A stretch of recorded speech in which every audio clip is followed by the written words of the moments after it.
I didn't play. It's really fucking addictive though. I might play right now.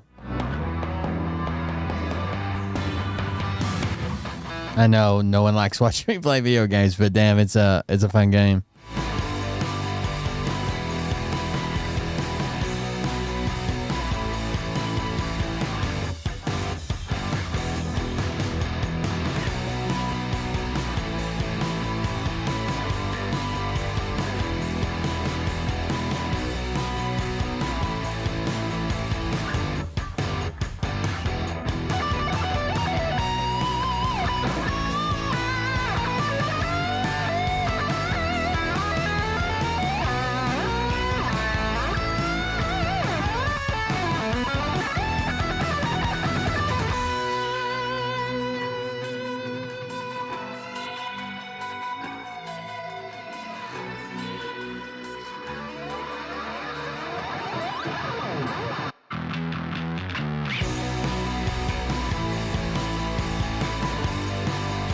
You're out living.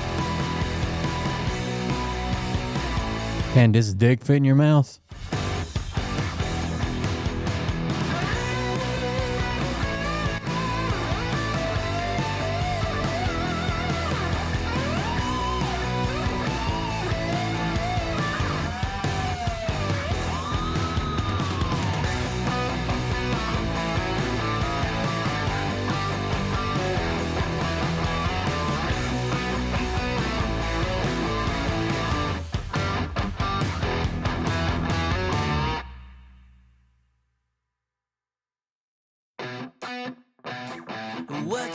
What you think about when you The Red Flash Queen. let them burn it out. Sell them to the richest buyer. I think they've reached out to Candace Owens and asked her to stop saying that multiple times. It doesn't make any sense. Like, she claims that she's trans, but like, it's well documented that it was his teacher, a teacher of his. Right? It doesn't make any sense. Same thing with Michelle Obama. It's wild. I don't know.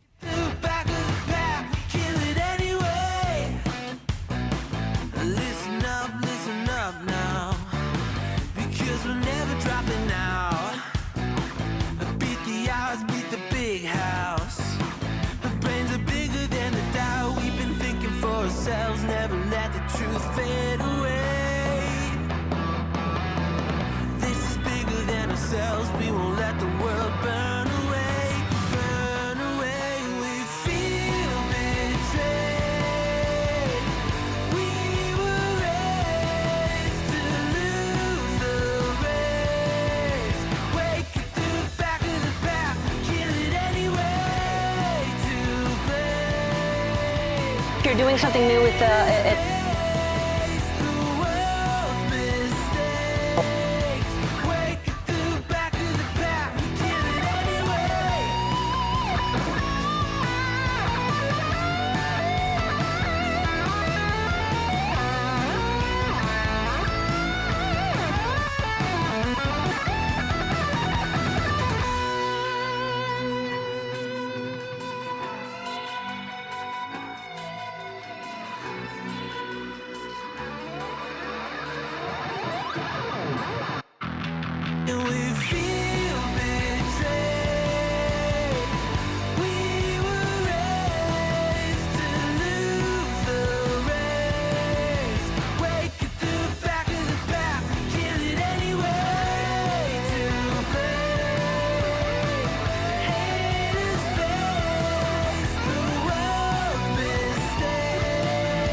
That was pretty good timing right there. I like when the beeper goes off at just the right time when the music ends. That was pretty sweet. I don't know. Maybe I'm a nerd. Hey Daddies, it's me, the Linda Binda from TikTok. I wanted to make this video because I wanted to thank you for watching Cold Beer Confessionals with Will Bird. I think that's just incredible. I've watched a few episodes and I'm just like very intrigued. But you know what I'm most intrigued in is Big Daddy's meat stick. I heard that it's very thick, like a good old German sausage. You know, Linda and her coochie loves that. Oh, never mind. Let's not go there. Anyways, I hope you have a good show and enjoy it as you can. There's a lot of weird things that go on, especially when it comes from the realm of Linda Bindaland. So, enjoy the show. Thanks for watching. Peace out. Welcome everybody. I'm Will Bird. This is the Cold Beer Confessional. Thank you for joining us. Welcome. I found a really cool video game.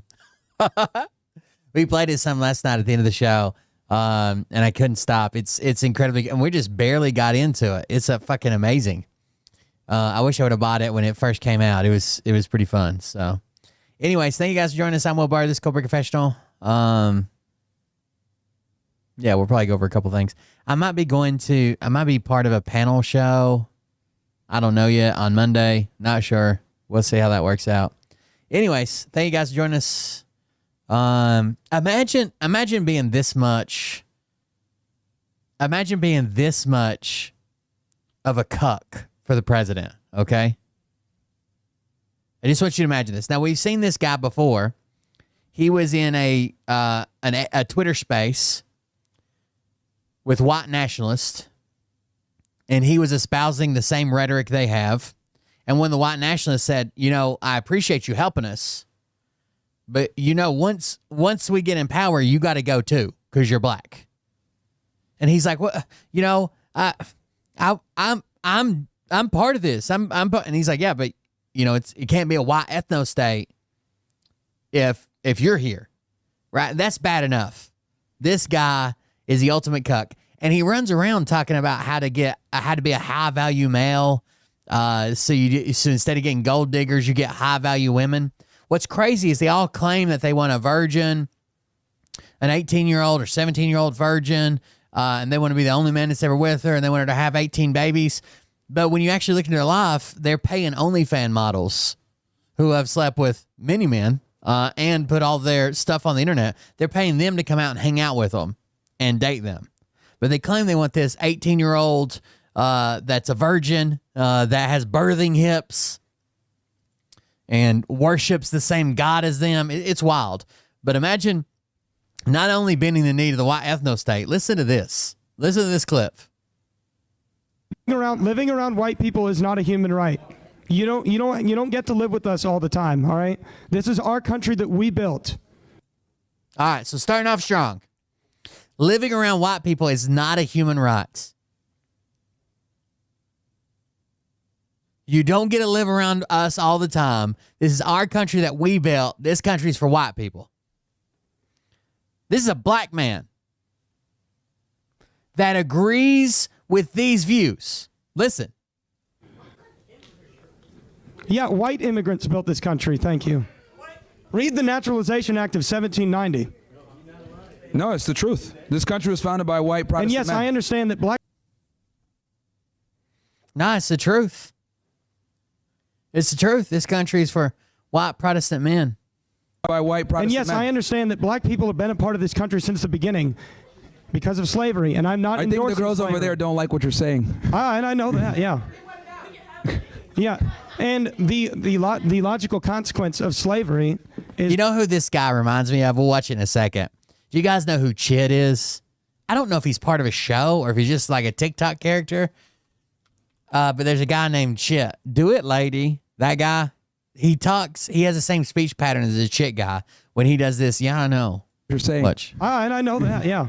Yeah, I know that. Yeah. Yeah, and the logical consequence of slavery is that, you know, you have these people displaced in this country, and you know, at the time, you know, maybe the better choice should have been to just send them back to Africa, because clearly This is a black. I think they were both. I think this guy used to be a cop, and then he got in the manosphere stuff, and he's doing So he runs a podcast that basically tells kids like young adults, young males, that you have to have a ton of money and you have to work out and you have to have the fancy cars and fancy life and you got to keep your life pure, but you're allowed to drink, party, and fuck hoes. But your wife needs to be a virgin.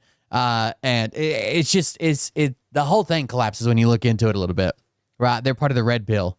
It is Myron Gaines is his name. The podcast they run is huge. It's called Fresh and Fit.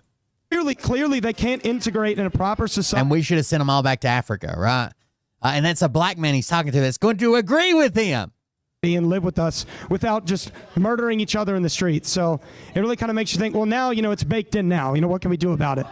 And, some people like, I watch Nick. It's baked in now. What can we do about it? Like Jason Whitlock, he had that thing with Jason Whitlock where Jason Whitlock says, oh, well, if they're just Christian, man, then, things would be different. But then you look at countries like the Democratic Republic of Congo. That country's 95% Catholic, roughly.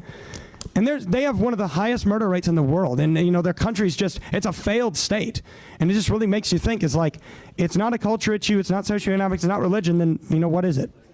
Yeah. So black people can't get along, right? Black people have, this guy's claims, black people have these high murder rates, they can't get along, they rob, steal, blah, blah, blah. It's not about Christianity or religion because these people have religion and they still commit a lot of murders. Doesn't talk about, the socioeconomic makeup of these countries. Just they're black, they commit murders. So what do you think this black man would say to that? He's saying it's not religion, it's not this, it's not that, it's just because they're black. They're black and they commit crimes. So what do you think this black man will respond? It just really makes you think, it's not a culture issue, it's not socioeconomics, it's not religion, then, what is it? Yeah, no, IQ does play a huge role in it. You can't speak. It's IQ. It's IQ. Because the blacks have a low IQ. Really makes you think, it's not a culture issue, it's not socioeconomics, it's not religion, then, what is it? Yeah, no, IQ does play a huge role in it. He can't speak up about it. He speaks up about it, and then we got black girls in the back laughing at him. But, when they kill a black man, y'all are rioting all over the place and burning cities down, and nobody says anything to you guys. So I think he has a right to be pissed off. I was pissed off when I saw it. I just have kind of a follow-up to I think he has a right to be pissed off about it. that. I just have a follow-up to that. You talking about this is kind of like a socioeconomic thing, a culture thing. Well, if that's true, why have the crime rates kind of stayed the same since the 60s, since the civil rights movement even?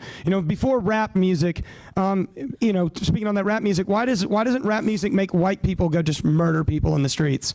And is this a culture thing or is this just simply a race issue? There's a couple things. Now, this is going to be very controversial, but it's an IQ thing too. Yeah, it's an IQ thing, and this is what's banned a lot of the times. That I got to. Yes, this black guy is saying that black people commit more crime because they have lower IQs. Now, this is going to be very controversial, but it's an IQ thing too. Yeah, it's an IQ thing, and this is what's banned a lot of the times. That I got to we're on YouTube, so I'll kind of say this in code. I think only one of his parents is black and the other one is something else, but still. Word. But it's a multitude of different things. It's culture, it's IQ, it's heritage. All these things play a role. But yeah, there's a bunch of different issues, right? It's a two-tier justice system. There's so many different things that play into it. But I have a saying: around the blacks, never relax. So take from that what you will.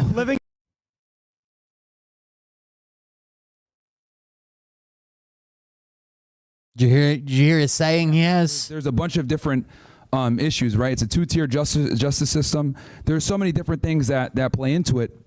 But I have a saying: around the blacks, never relax. So take from that what you will. Imagine being that much of a cuck and a grifter, dude.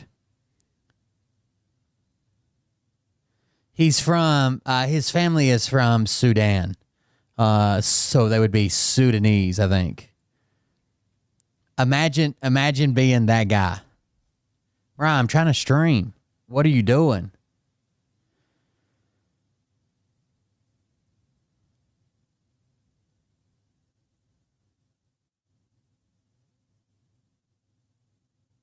Loser.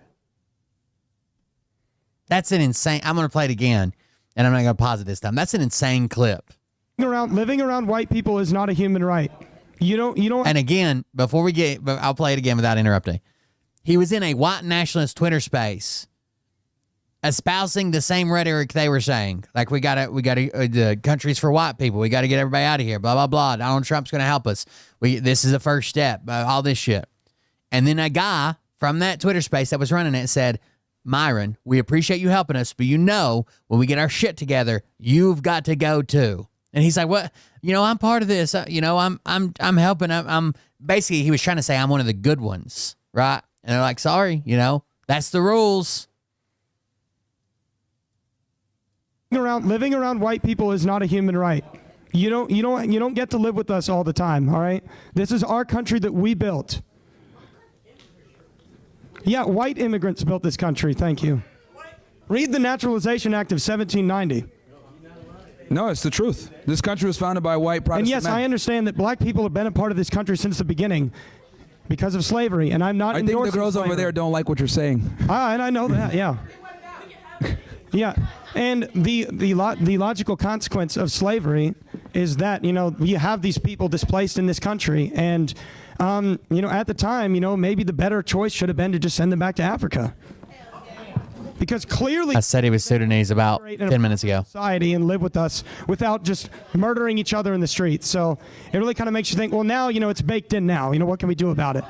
And, some people I watch Nick, like Jason Whitlock, he had that thing with Jason Whitlock where Jason Whitlock says, oh, well, if they're just Christian, man, then, things would be different. But then you look at countries like the Democratic Republic of Congo. That country's 95% Catholic, roughly. And they have one of the highest murder rates in the world. And, their country's it's a failed state. And it just really makes you think, it's not a culture issue, it's not socioeconomics, it's not religion, then, what is it? Yeah, no, I mean, IQ does play a huge role in it. He can't speak up about it. He speaks up about it, and then we got black girls in the back laughing at him. But, when they kill a black man, y'all are rioting all over the place and burning cities down, and nobody says anything to you guys. So I think he has a right to be pissed off. I was pissed off when I saw it. I just have kind of a follow-up to that. I just have a follow-up to that. You talking about this is kind of like a socioeconomic thing, a culture thing. Well, if that's true, why have the crime rates kind of stayed the same since the 60s, since the civil rights movement even? Before rap music. I don't know why it froze there. Oh, this would be a good time to tell you that on August 1st, there's a big planned power outage, so I won't be streaming that day. Speaking on that, rap music kind of stayed the same. It's from like 11 p.m. to like 8 in the morning or something. Since the 60s, since the civil rights movement even. Before rap music, speaking on that rap music, why doesn't rap music make white people go just murder people in the streets? Is this a culture thing, or is this just simply a race issue? There's a couple things. Now, this is going to be very controversial, but it's an IQ thing, too. Yeah. It's an IQ thing, and this is what's banned a lot of the times. And I got to we're on YouTube, so I'll kind of say this in code word. But it's a multitude of different things. It's culture, it's IQ, it's, heritage, all these things play a role. But yeah, there's a bunch of different issues, right? It's a two-tier justice system. There's so many different things that play into it. But I have a saying, around the blacks never relax. So, take from that what you will.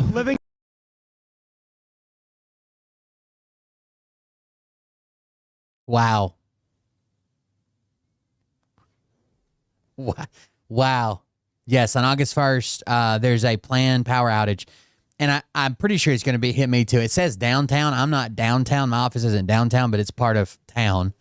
So I'm just, if it doesn't happen, then I'll stream probably. But if it does, then I won't be here. I couldn't imagine. I couldn't imagine trying to fit in with the white bullshit so much that I'm like, yeah, around the blacks never relax. Wow. What a good person. I stumbled across this article today in the Daily Beast.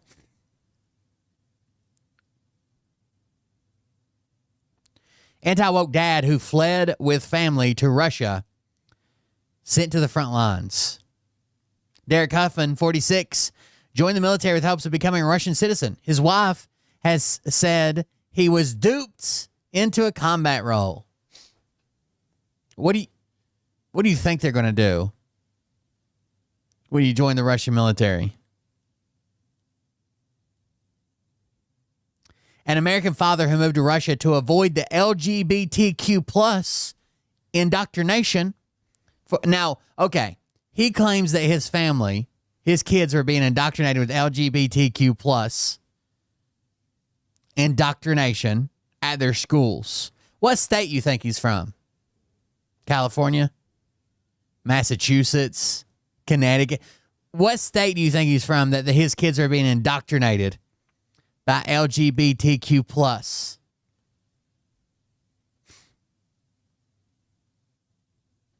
Even the queers are bigger in Texas, apparently. Indoctrination for his kids is being sent to the front line in Ukraine despite being assured he would serve in a non-combat role.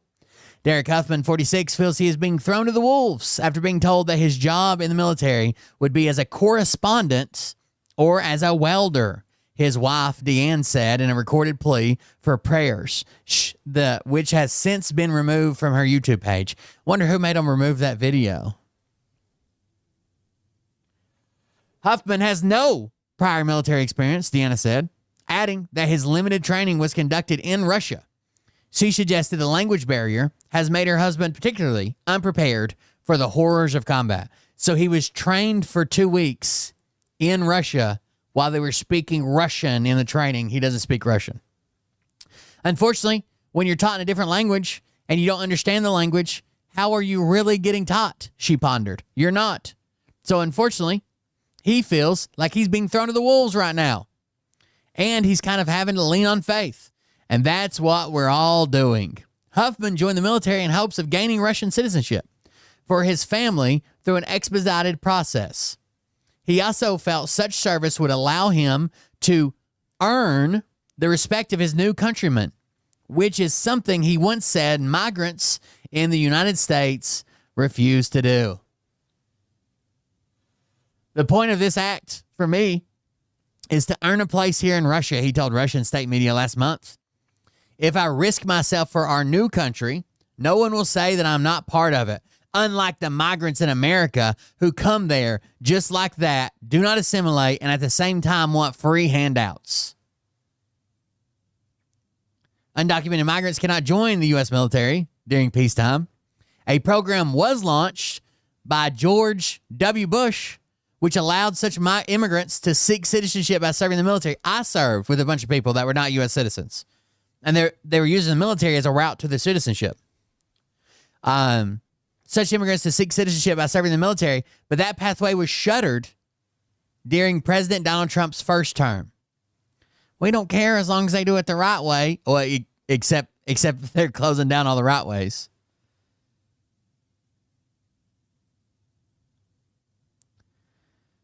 Deanna, 42, suggested that her husband had been misled during the military recruiting process. By the way, I almost guarantee that either she got a visit from the Russian government and told her to take the fucking video down, or she was so scared that she would get a visit from the Russian, from somebody representing Russia, that she took it down on her own. One of the two. Like either the government told her to take it down, or she knew the government was coming, so she went ahead and took it down. She added that after a month of service, her family had not even received any pay yet. When he signed up and had all of that done, he was told he would not be training for 2 weeks and going straight to the front line, she said. But it seems as though he is getting one more week of training closer to the front lines, and then they're going to put him on the front lines. So he's getting forward deployed for training. So he'll be, 100 miles from the front lines or something, but he'll be there doing his job every day for 1 week. And then they're like, all right, front lines. Huffman moved his family to a village outside of Moscow in spring. It was launched by an American blogger named Tim Kirby. So Tim Kirby is like this American survivalist right wing. He's an American blogger, and he's all anti-LGBTQ and anti-woke and all this. So he started a community in Russia called the American Community. And it is for American families to flee the U.S. to get away from the LGBTQ woke ideology, and you come live there. There's only been 2 families sign up, and this is one of them. Oh, Tim Kirby, who has lived in Russia for 2 decades, in 2023 to attract Americans seeking to escape the liberal gender norm. That project has been a flop, with United 24 Media reporting that only 2 families, including the Huffmans, have moved in. Huffman, a native Texan, brought his wife, 3 daughters, and their family, Husky baby, with him to Russia. They're from Texas. The couple also have 3 sons from prior marriages who opted to remain in the United States. No fucking shit. The only people I feel sorry for are these kids. The only people I feel sorry for are these fucking kids. The older kids with parents that aren't these 2, because they have one parent, they're stepkids, right? They have one parent that's fucking normal, are like, fuck you, we're not going to Russia. Huffman's admiration for Russia runs deep. The Russian state-operated news agency RIA Novosti reported last month that the couple honeymooned in Moscow when they were married. The city charmed us with its rich history, vibrant culture, and welcoming atmosphere, Deanna told the outlet. Before that, we figured out whether moving to Russia would fit our family's needs and values. However, it wasn't until we saw Moscow in person that we truly felt a connection. Deanna said that she was not surprised that her husband wanted to volunteer for the Russian military, even as it is in its 3rd year of a bloody war with Ukraine. Ukraine officials estimated this week that more than 1 million Russian soldiers have died in conflict, which continues to rage on despite Trump's demands for peace. It didn't come as a surprise to me, she said, of his joining the military. He always spoke so highly of this country, its president, and its people. And he has a strong passion for doing the right thing.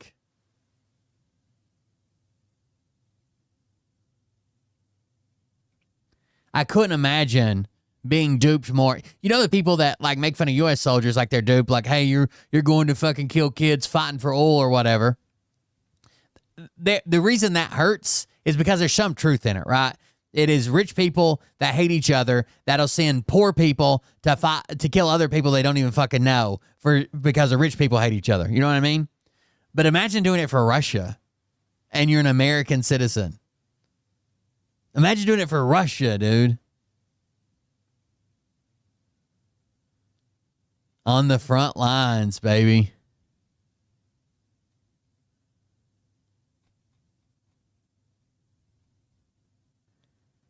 Ooh, that's tough.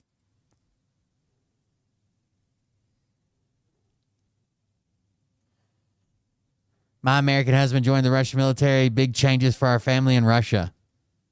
Let's see. Instapot shout out. Our week in Russia. Happy Friday from Russia. Feeling blessed and grateful. Happy Father's Day. That's the little video I saw. He's like, I wish I could be there with you guys, but I can't right now. Happy birthday. Like, what the fuck? Or, I'm sorry, happy Father's Day. What is this? Why is it playing retarded music? Let's see if the... Oh, it's like a custom intro song. Oh, it's AI. The sun shines bright every day. Oh, it's another day. Happy day. It's Huffman time. It's Huffman time. All right, so here it is, y'all. The good goods. Some FPV drone's going to make you a widow, lady. On the good goods. So I just want to pop on really fast and give you a brief overview of a few things that have been going on this week. Obviously, we've been filmed a lot and a lot of different coverage within the media and different platforms wanting to do our story, like Russian roads. It has been an absolutely amazing experience getting to meet with these wonderful people and tell our story and talk about what it is that we are doing here, why we're doing it, and of course, how much we're enjoying enjoying it. And it has been just a whirlwind, to be honest, to be filmed by all of these different people. We got another one today that is a media platform that wants to do an interview as well, although I cannot do that one because I'm already being filmed by another company this weekend with my girls, and just wanted to kind of give you a little update. We have some really big news of stuff that is happening in our family. Some of you are already in the know because the cat is out of the bag, okay? Cat is out of the bag. People know. And I just wanted to say that this was not a decision that was made lightly. This was not something we just jumped into. Just like Huffman time, we do everything with strategic moves and a lot of research. And that is how this decision was made as well. Strategic moves and a lot of research. Then claiming that he was duped. And is being sent to the front lines. My husband has signed a contract with the Army. Hey girls. Hello. Daddy just sent me. Anonymous gifted Dillingham 24 a subscription. An anonymous user gifted a tier Stop 1 it, Mariah. sub to Dillingham 24. Thank you very much. A picture. He has signed the contract. It's official. He signed his Army contract. Thoughts? Oh yeah, your kids are super excited. It's not like they don't think there's a fucking war going on. Dad's gonna die in the Russia-Ukrainian war. Amazing. I miss him too, baby girl. We will chat with him before he leaves today, okay? Okay. How was it sleeping in my bed in Daddy's spot? Very comforting. Comfortable? It's my night tonight. It is your night tonight. I'm very excited. We're going to switch and have you girls help fill Daddy's space. Keep me warm. Yes, the flip on Russia is wild. And that's Vladimir Putin's long game, though. That's his long game, right? The social media, the conspiracies, the not believing that elections are real and shit. You know what I'm saying? Warm at night, yes? Hey, Squishy, don't kick me though, okay? I can't force that. Okay, I love you. And he is going into the Russian military. And we are very proud of him in his decision in doing this. They want us to doubt everything about our government, to like the magatards already do, right? They don't believe any doctor, any scientist, any news clip, anything. That, if you're not going to trust an expert ever, like how the fuck do you live your life, right? Everything from going to the mechanic to going to see a doctor to watching the news to know, what you should be prepared for, what's going to happen. Like, how do you do anything? We just ruled out all experts in their field. And then the first video they come on and make is, I'm an expert because I've been doing, I'm a general contractor for 20 years, so I'm an expert. Trust me. Like, what the fuck? For his family, for us to be able to get Russian citizenship has been a dream for a while now, and to be able to get it is amazing. And the fact that we're going to get it a lot sooner than we originally anticipated is a huge blessing. There's a lot of things that come along with being a citizen and being able to actually get our Russian citizenship. So we're grateful that this is happening a little bit faster than we would have thought it would have happened. So different media coverages, sharing our story about what it is that we're doing as far as the military and why we have chosen to do that. Derek was interviewed at a few different locations, a few different spots, a few different. They're using them for propaganda, right? They don't take anybody else that joins the military and run them around to all these historic places and put a fucking shasti on his head and take pictures and write news articles. How many Russians joined the military? How many foreigners have already joined them? It's because he's American, and this is good press for them. This American came all the way over here because of our values and believes so much in our country that he's going to fight against Ukraine. People. And so, a lot of you have. You would honestly think that they would try to keep him alive. But I also think it's funny that they don't give a fuck. They're just sending him to the front lines. They're like, sure, you'll be like a news guy or a welder or something. And then he gets in and they're like, all right, here's your rifle. You're into the front lines. Watch out for those drones. Been asking about it, and he wasn't really ready to quite put it out there, so we were trying to respect that and wait. But now that everything is completely official and there's no questions and everything is done, he signed the contract. I wanted to let you all know that this is what is going on. I'm going to insert a clip right here. Hey baby doll, wanted to make this video. I'm here in Nizhny at the Kremlin, and I'm waiting on someone. They're going to do an interview with me. I thought I would show you this amazing view. Very cool place. One day we'll have to bring the girls out here to visit. Look at this. This is called the Eternal Flame. Tamora was telling me all about it. Continuously burns all the time as a tribute to people lost in the Great Patriotic War, I believe. Very cool. Check this view out. Ooh, a tank. Very cool.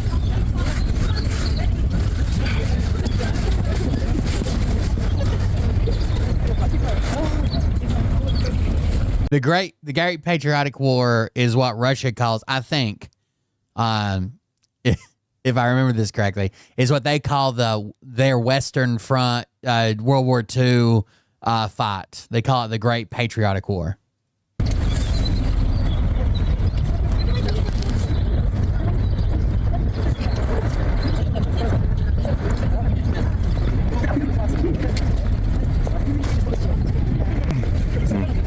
girls. Love you so much.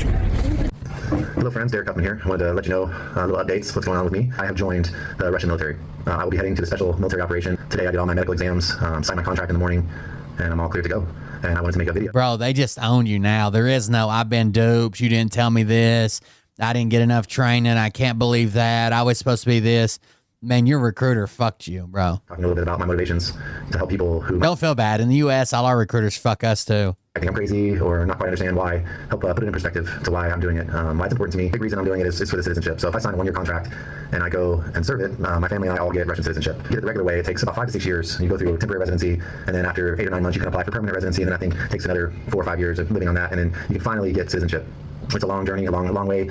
And if I do this contract, we can get it right away, which is huge. Health benefits, hopefully school for the girls. Deanna will be able to work. I mean, there are some other benefits too. I mean, it pays well. I'm not doing it for the money by any means. But it is a nice bonus.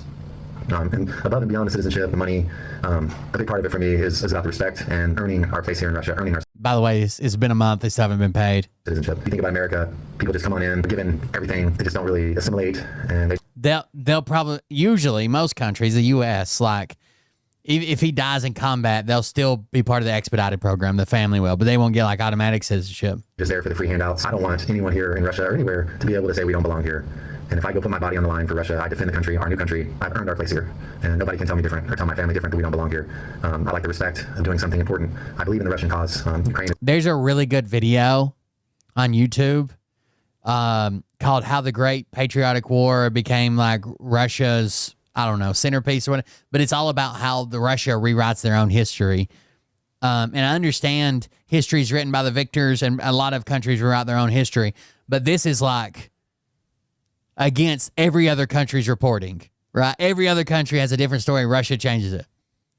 Has been shelling and killing and persecuting its native Russian population, its Russian-speaking citizens. I won't sit here and act like I'm the know-it-all on the whole situation, but I know enough to know that Russia is just in their cause, and they're doing the right thing, and this Nazi regime in Ukraine needs to be stopped. Not to mention the Nazis, this Nazi regime. Countries like America and other Western European countries are using Ukraine to funnel money back to themselves. There's the bioweapon labs there. All right, so here's a question I was thinking about the other day.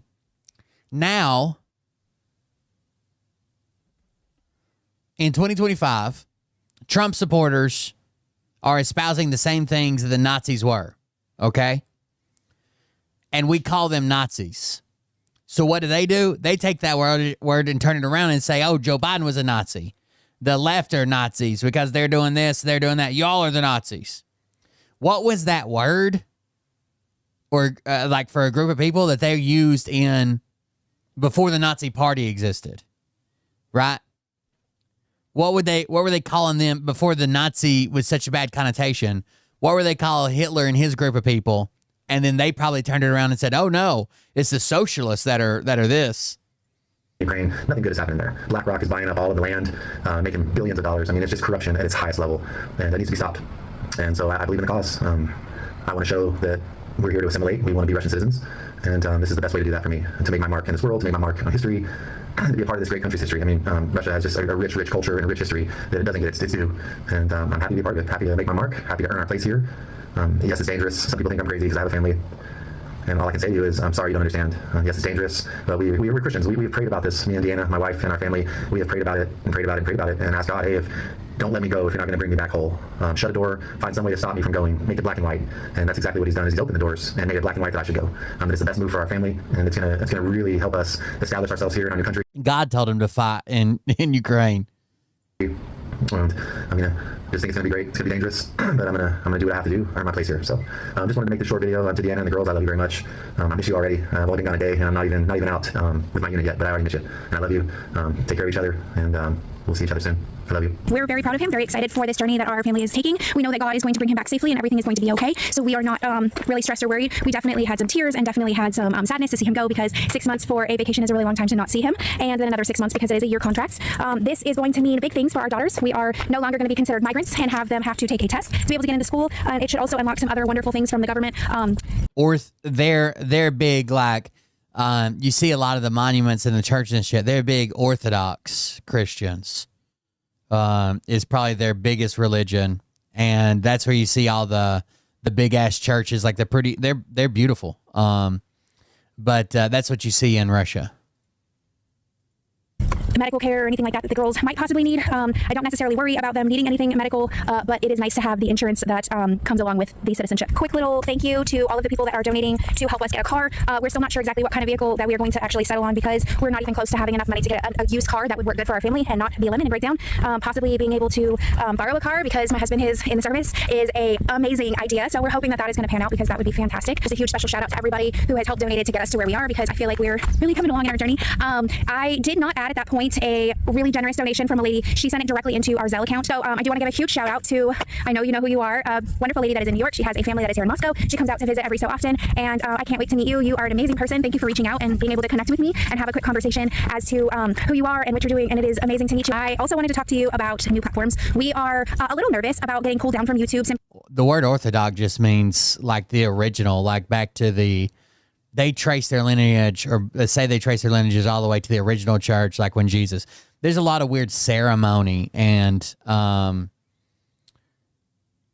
icons and chants and shit with Orthodox Christianity. But Orthodox just means like the original, they trace their lineage all the way back. Like Orthodox Jews claim that they're the original followers and they follow it like the same way that the original Jews did. Simply because there's so much censorship going on YouTube. So we are kind of spreading our eggs from one basket to a few, and I will be posting content on some other channels, trying to figure those out, because to be completely honest with you, I'm very clueless when it comes to all of this. This was not my intent. This was not something I thought would be what we would be doing with our lives, but I don't mind documenting. I think it's a great way to be able to look back and see memories. I have always been big on pictures and making sure that we had... Right, you're going to need this when they send him home in a box.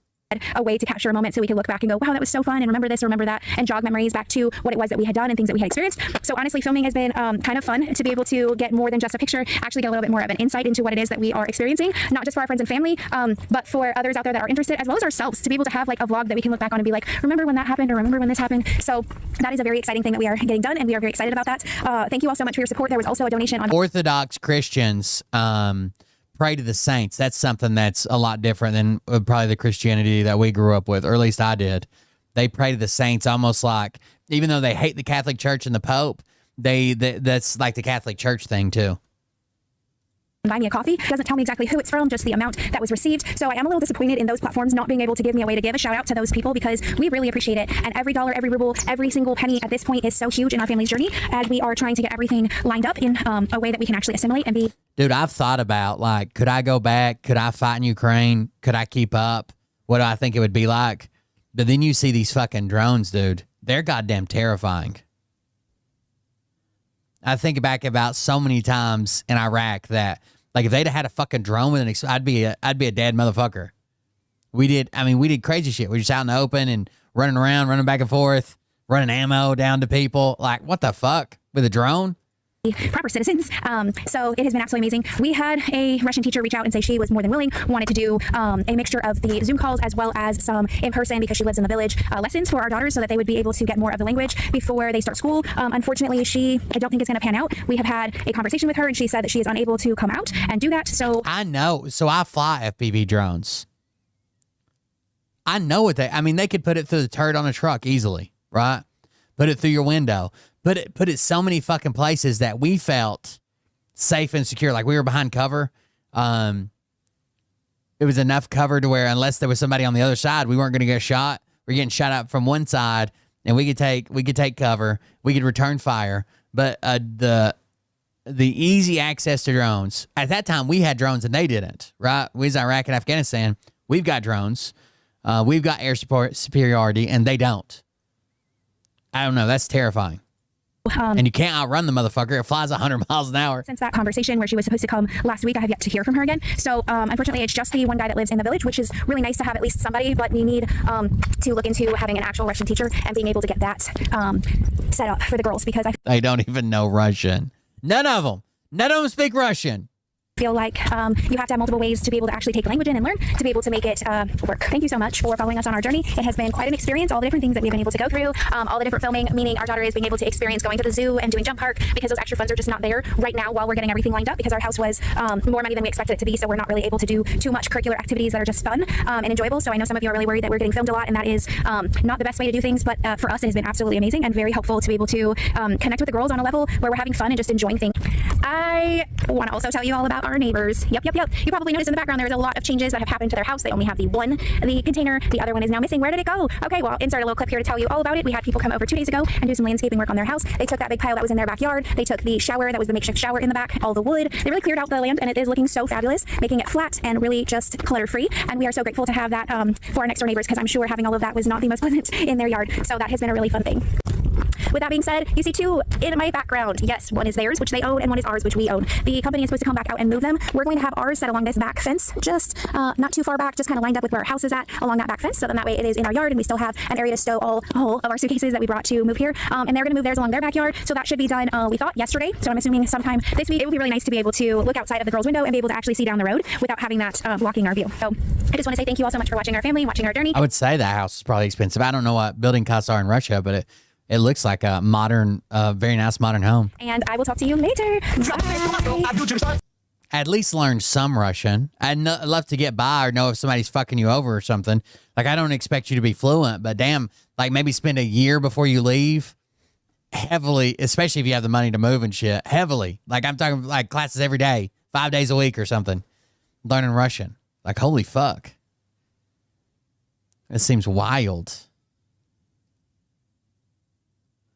His name is Derek Huffman. I'm sure somebody grabbed some of his wife's videos, right?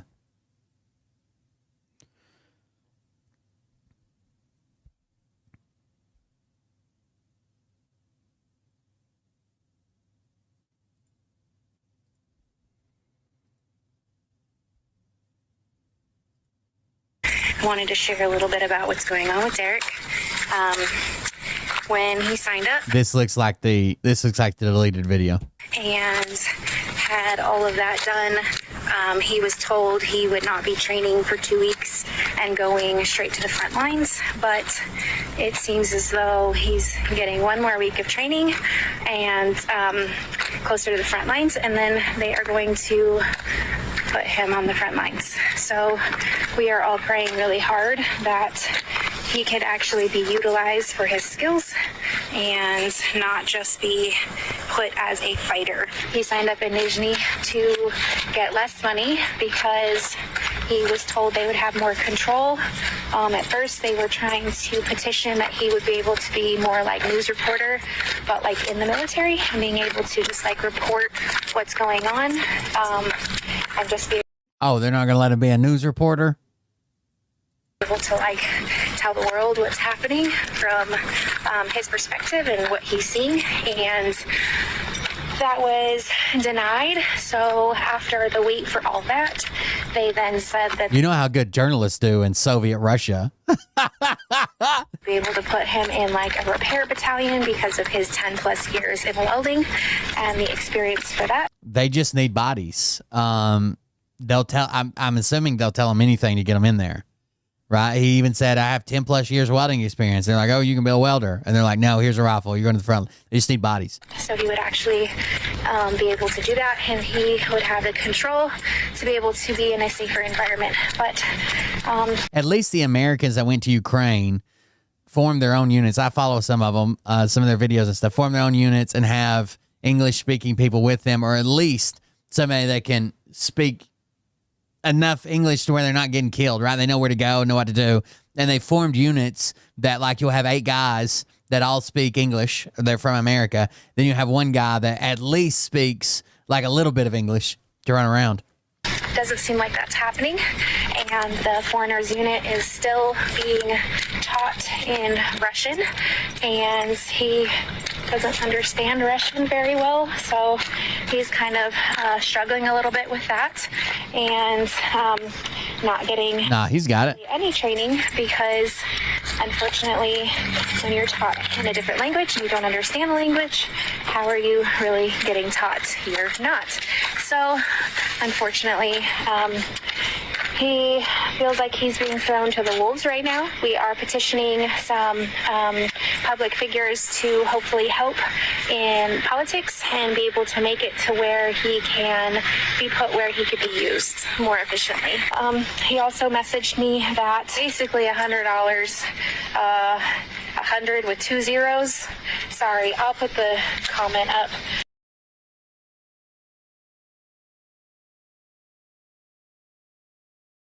We all had to give the unit 10,000 rubles for supply. What?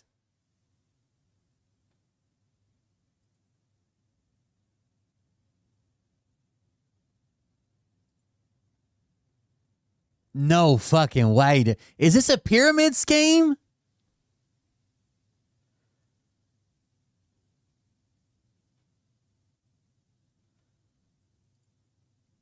Well, yeah, I joined the army. I had to pay $10,000 for my initial equipment.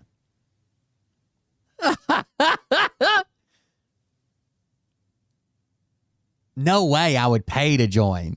Like, obviously I wouldn't join, but even if I wouldn't pay to join, holy fuck. I have 1,400 rubles left. Once my money shows up from salary, send like 5,000 to him, I guess.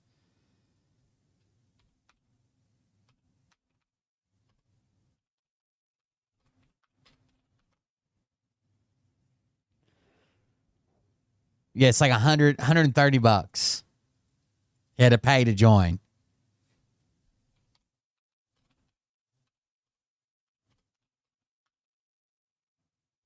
And he has $17 left.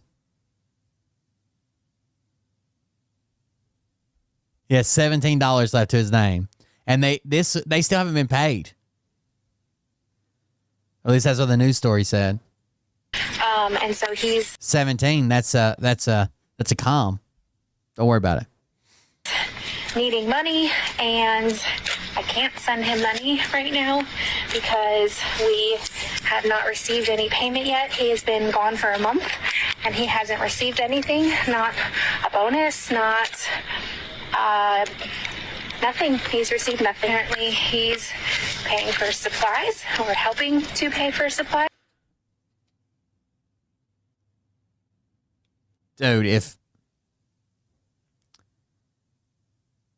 I join the military, especially in a time of war, and they're like, hey, we're going to pass this hat around, throw in some money, we need bullets, I'm out, dude. I'm going AWOL. I don't mind running around, laying in the dirt, killing people. Done all that before. I'm not paying for supplies to do it. The least you can do is get me supplies. I was unsure because I was never told one way or the other about supplies. I was told, however, some of them don't like the food that they're given and they're able to purchase things or be able to buy other things or buy cigarettes or whatever. Hold on just a second.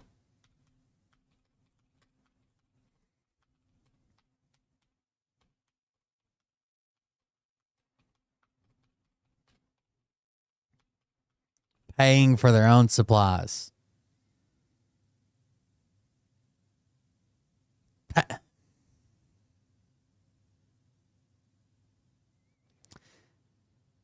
That's insane, dude.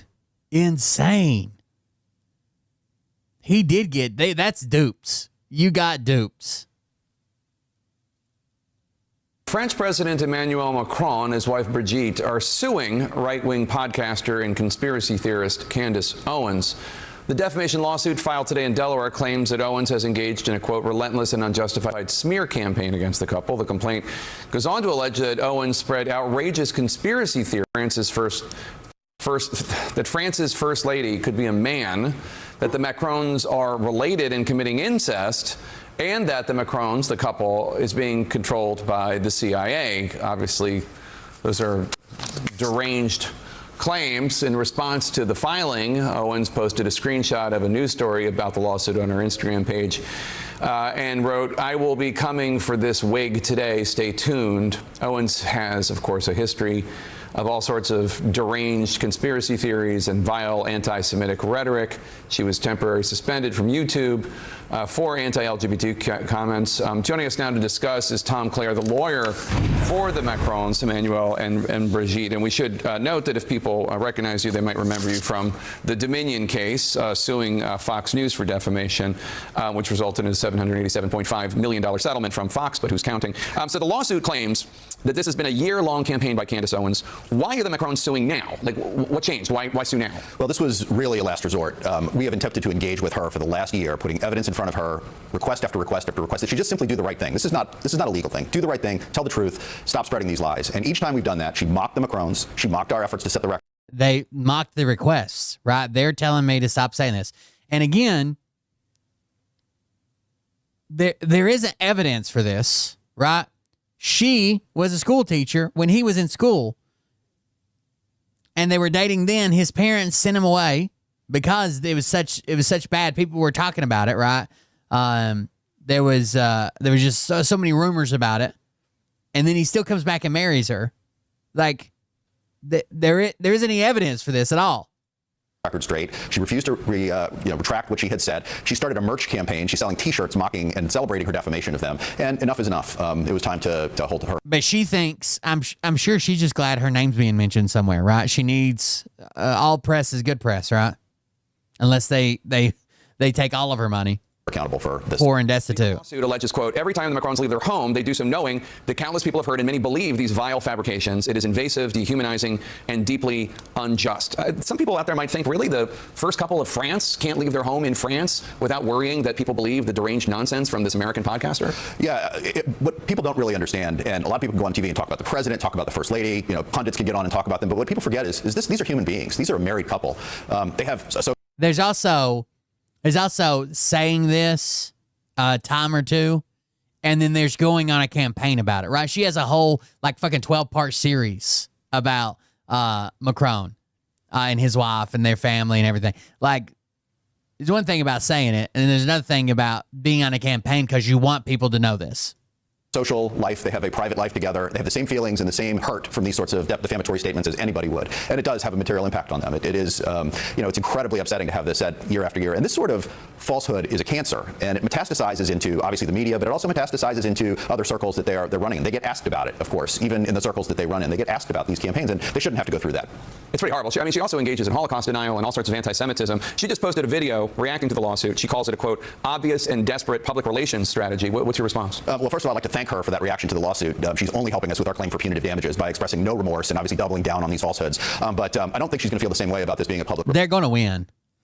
The best thing she can do is get as much press out of this as she can and settle. And then she can almost turn it into a bit where she's like, oh, I would talk about this, but I'm not allowed to. Stunt after her deposition and after she has to sit for trial. So you're alleging that Candace Owens made these allegations despite knowing that they were false. I don't know that she knows they're false. I mean, she says a lot of crazy, just completely insane, hateful stuff about Jews, about the Holocaust, I don't know what she knows to be true or not. She says a lot of lies. How do you know that she's lying as opposed to a deeply disturbed individual? Well, it could be both, of course. It's one of the reasons why our complaint is 219 pages long. We wanted to lay out exactly that. We wanted to explain to the court, and we wanted to explain to the people that will see our lawsuit how we can prove that she knows it's false. We allege that there's evidence that she knew it was false when she started this campaign over a year ago. She started relying on things she knew was discredited. But then over the past year, when we have put this information directly in front of her, even if you want to give her a pass for the early crazy stuff that she said, after we put facts and information in front of her, black and white, multiple times. What? The First Lady's birth certificate? What kind of facts? Yeah, we have laid out extensive evidence in our complaint demonstrating that she was born a woman, she's always been a woman, and the allegations of CIA control conspiracy and the incest and all the other things are demonstrably false. Putting aside the fact that they're all inherently implausible, what you said at the outset. There's enough of a scandal there.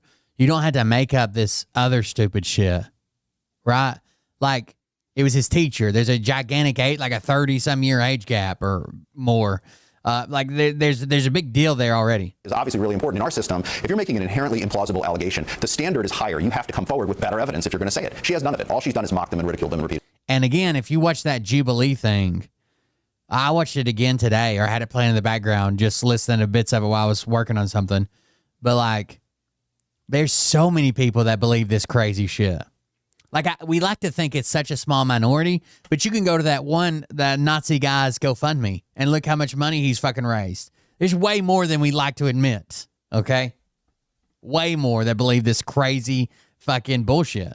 There are a bunch of these hate mongers out there that have been saying the same thing about Michelle Obama, the former First Lady of the United States. Do you think she should sue? Well, I haven't looked at her claim, but I believe that everybody has a right to their reputation, and I think our Constitution makes that very clear. Defamation is not protected by the First Amendment, and if it's impacting Michelle Obama or anybody else, they have a right to access our court system and have a trial. In our system, that's the way we determine truth or falsity. We do it in court, we do it with rules, we do it with legal standards, and it's a place where evidence matters, and that's why we've taken Candace to court where we can actually have a trial on the truth. You're asking for punitive damages. How much money do you want, and do you want her to apologize? Well, we'd love an apology, of course. A court can't order her to apologize, and based on her conduct, especially today, we don't expect her to do anything other than double down. We'll put forward our damage claim at trial, but if she continues to double down between now and the time of trial, it'll be a substantial award. Well, can you give me an idea? Are we talking about, I mean, the last time you were involved in something, the settlement was $787.5 million. That was Fox News for their many, many lies about Dominion Software, Fox News. Almost 40,000. It's up to, I checked it today, it was like $36,000 or $37,000. Are you looking for that kind of settlement? She doesn't have $787.5 million. Is that an old man? You love old men? It's good to see you. I've missed you. Love old men. Well, you look at what happened with Alex Jones, and there are juries understand. Juries understand. Wait, here's who's supporting this guy. I just pulled it up. Adolf Repeller. Anyone who thinks you should have been fired. I know you guys can't see the word. Here, I'll show you. Can you see it now?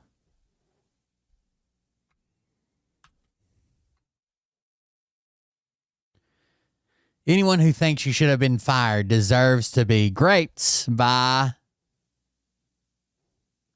that can't be the only donation, right? Let's see. The next one just says, where'd it go? Hail Hitler, brother.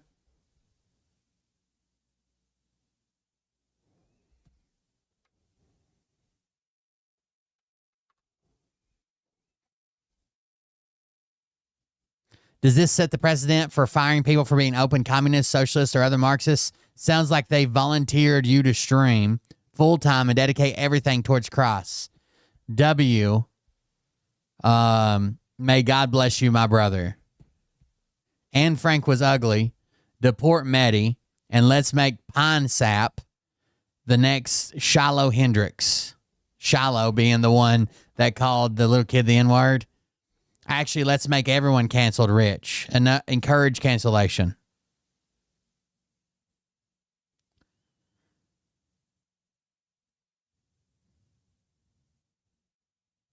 Hell Hitler, total nice days ahead. Keep your chin up.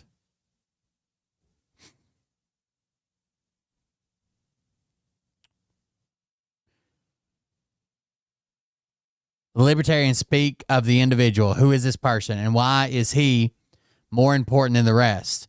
Why do the needs of the few come before the needs of the many? How can one man hope to stand before a unified Catholic nation? It is better to serve Jesus than to live for yourself. Faith strengthens my arm. Disgust braces my shield. Contempt hardens my armor. Christ is King. Amen. Sounds like I don't know. It sounds like a Hitler quote. I have no idea. I don't agree with your views, but your job is evil for firing you simply and calmly discussing your political beliefs with your God-given right to freedom of speech. If you were black or female and saying you support communism, we all know they wouldn't fire you. White men are the most persecuted people in the world today, and it's absolutely sickening. God bless you and take care.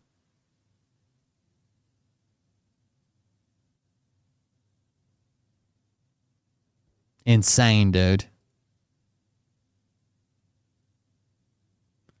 Is an inherently large value to somebody's reputation. And if you're going to say these vile things, and if you're going to repeat them to a significant audience, as she has over 5 million followers, and her lies have metastasized into actual publications. So we see other publications that pick up on it, and they report on it. And when you ask them, when we reached out to them and say, what's your basis for this? They point back to her. What are the other publications? They're detailed in the complaint. We've seen Newsweek and New York Post and others have pointed to her as the source of their reporting on this. But they're asserting it as if it's true based on what Candace Owens is saying? They repeat what Candace has said, and they cite her as a source. And so they're saying Candace Owens said this. Candace Owens claims this. they fall back on her, but she is at the epicenter of this campaign. That's why we picked her. That's why we're going for her, is because she is the one whose lies are metastasizing and spreading. And she, under our system of defamation, is liable for all those republications. Are you not worried at all that the fact is that this is a disturbed individual, Candace Owens, who loves attention, loves the fact that we're talking about her on CNN? She doesn't, whatever happened to her as a child, like she doesn't care that the attention's negative, she just likes it? Yeah. And you're bringing her more? Yeah, I mean, it obviously goes into the mix, and we did not do this as our first choice. Yeah. But Jake, if that mindset allowed the Macrons to sit back, that's how disinformation takes root. Right. That's how disinformation wins, is you've got to take that first step, and you've got to take a principled step. And I applaud the Macrons for their courage in taking this on. All right, Tom Clare, thanks so much for being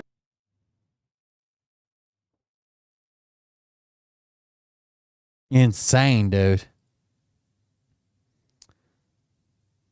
How many people fucking spread this? How many people fucking share? It's insane.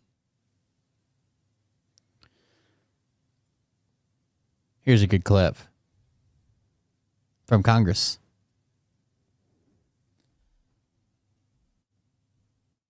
Have you given the order to be able to shoot at unarmed protesters in any way? I'm just asking the question. Don't laugh. Like the whole country. And by the way, my colleagues across the aisle. What is that based on? What evidence would you have that an order like that has ever been given? Giving that order to your predecessor. The guy that had the job before you, Donald Trump, asked him to fire on unarmed protesters. To a Republican Secretary of Defense, who I give a lot of credit to because he didn't accept the order. He had more guts and balls than you because he said, I'm going to send in the uniformed military to do something that I know in my gut isn't right. He was asked to shoot at their legs. He wrote that in his book. That's not hearsay. So your poo-pooing of this, it just shows you don't understand who we are as a country, who we are. And all of my colleagues across the aisle, especially the ones that served, should want an apolitical military and not want citizens to be scared of their own military. I love the military. I served alongside my whole life, so I'm worried about you tainting it. Have you given the order? Have you given the order that they can use lethal force against honor? I want the answer to be no. Please tell me it's no. Have you given the order? Senator, I'd be careful what you read in books and believing it. You read the Bible. Makes sense. Oh my God. So you're former. I'd be careful what you read in books, except for the Bible. Given the order. Senator, I'd be careful what you read in books and believing it, except for the Bible. Oh my God. Wouldn't it be better to say I'd be careful what you read in books, including the Bible? Be careful what you read in books, except the Bible.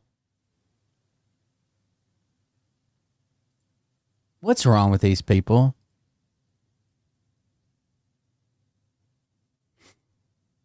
So your former predecessor, I guess that's not enough for you. So cooked. Cooked. Wow, my face just got really red. Anyways, wild. Guts and balls was a good move. I think calling out his manhood, even though that's not something I think we should make a habit of like calling everybody, like checking everybody's manhood, but I think that it'll affect him for sure. That's the type of guy he is.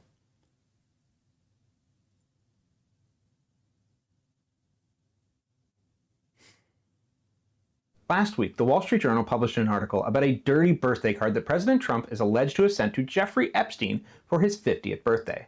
In response, Donald Trump filed a defamation suit against the Journal and Rupert Murdoch and anyone else he could think of for $20 billion. So today, we are going to break down defamation law. First, we're going to do a quick overview of defamation and libel and slander, but mostly we're going to focus on two things. Because defamation provides a remedy for a person who was damaged by a false statement about them, but we don't give everybody the same level of protection in defamation law, and we don't always hold publishers to the same standards for what is true or false. And that's what we are going to focus on today. I'm Brian. I make videos about civics and law. Today, we are going to talk public figures, obviously. The people's right to information against an individual's right to privacy and how the law decides to strike a balance between the two. But I would like to hear your thoughts in the comments. So what is more important to you? The flow of information and the marketplace of ideas, or protecting the absolute privacy of each person? Also, if you want to see any of the documents related to this video, you can find them in my link tree in my shared documents. Okay, first we're going to run through defamation in general. Now, in the case we're talking about, Donald Trump claims that the published article about this letter is untrue. he didn't write the letter, or maybe it doesn't exist, but it's untrue. And it damages his reputation and it hurts him financially as a result. So that is his claim for defamation. Defamation is an untrue statement about someone that has been published, which just means it's out in the open somehow. It's been printed, it's been spoken in public, whatever. We say published. It isn't privileged, but we're not really going to worry about that. And it is damaging to them. Now, originally we had two types of defamation. Libel was written or recorded defamation, and slander was spoken defamation. The problem is that it's no longer crystal clear what is spoken and what is written or recorded, because sometimes we record our spoken words today, like in a video. Right. So we're not going to worry about that for now, but I just wanted you to know that that differentiation exists. Now, this is a classic defamation case with a newspaper on one side and an elected official on the other. Mwah. But we don't treat all defamation cases the same. For a truly private individual, the rules for defamation are just a little different. If you have a quiet farmer in Kansas and the New York Times wants to write an unflattering article about him, they had better make darn sure that their information is correct. Part of the calculation, not a public figure, in deciding how sure a journalist needs to be that their story is true before they publish it, is making sure that we protect the privacy of individuals. But on the other side of this discussion, we also have to protect the First Amendment rights of news organizations and the rights of voters to get access to that information about their elected officials and other public issues in general. And so defamation law tries to lay out a spectrum of protection between totally private individuals and totally public individuals. So let's see how that looks. In a democracy, we as voters need to know as much as possible about the people. There's a whole conspiracy theory. Remember the other day how I talked about DJ Vance flew out to Rupert Murdoch's private farm in fucking Minnesota or some shit to talk to him hours before this story hit. And some people are like, oh, well, he went there to like say, don't do this to Trump. You know, he's claiming that's false. But other people are saying it's a setup to get Trump out on Epstein shit and JD Vance in. Because who leaked? They've now leaked that back in May that Pam Bondi came to Donald Trump and said, look, we went through the Epstein files. Your name's all over it. And someone leaked that today. Remember when they had 1,000 FBI agents, 24-hour shifts going through the Epstein files? They come and reported to Donald Trump. Like, it's not saying like, hey, Donald Trump fucked this kid, but still, his name is all over that case file. They largely classified it as hearsay. Like, I heard Donald Trump, or, you know, this person told me Donald Trump was there, whatever. But still, his base doesn't care about hearsay. When they open the Epstein files and there's claim that Trump did this and Trump did that and Trump did this, they're not going to care that it's fucking hearsay. So they came to him in the Oval Office and they're like, hey, the Epstein files, you're all over it, bro. All over it. And that's when they decided not to release them. So JD Vance might be playing the long game to have this big blow up of the Epstein files and attached to Trump and shit to where people demand he be removed from office and JD Vance gets put in his place. What we're voting for to make sure we make an informed decision. And we rely on news organizations to provide that information. We want to encourage a free flow of that information. But we also want to make sure that information is true, right? We don't want to encourage a flow of misinformation. And that's a bit of a tightrope walk, because if a journalist has a piece of unflattering information about, say, a politician and asks them if it's true, what are they going to say? No. But if it really is true, do we want the public's access to that information delayed or possibly even blocked? But still, I don't even think this applies. Because if you ask a politician if something's true and they say no, and you publish it as true, that's one thing. If you get a piece of information, you ask the politician if it's true, and they say no, and you publish, hey, we saw a document that appears to be this, and this person says it, I don't even think it applies. I don't think Trump has a case at all. All they're claiming is that they were shown a document that has Trump's signature on it, and it appears to be from Trump. They can't verify it. They can't say he wrote it. They didn't see him write it. They don't know who wrote it. It's only got a signature. Most of it was typed out. It has a little. They described the document and said it appears to be from Trump. They contacted Trump. Trump said, no, I don't ever write pictures, whatever the fuck that means, and I've never drawn a lady. And they published the whole story with Trump saying it's not him. He doesn't do this. He doesn't know what they're talking about. It's fake. It's made up. It's bullshit, whatever. And they said it appears to be. This is what it looks like. It has this text. There's a signature where the pubic hair would be that says Donald. And allegedly it's from Donald Trump. I don't think he has a case at all. Unless the only way I can see him having a case is this alleged letter was not shown to them. They just made it up out of a fever dream. No one showed them any evidence or any document or nothing. They're just like, would it be weird if we just made up a story that Donald Trump wrote a letter about Jeffrey Epstein's birthday? And that's the only way I can see him winning. But what he's going to try to do is bully them. That's how he's won so far. And I think it's very telling that the President of the United States says, I'm going to sue you like I've done everybody else. Everybody else. Entirely because the politician said it wasn't true, and the journalist is scared of getting sued. So how much proof does a journalist need that information is actually true? Oh, by the way, if you're on the edge of your seat thinking about my hunt for a new hat, I found the manufacturer. So I can't find this hat in stock. I thought I found it the other day when we were talking about it on the website, but it was the Flex Fit version. I like the snapback version. Flex Fit has wrinkles in it. They don't fit my head right. So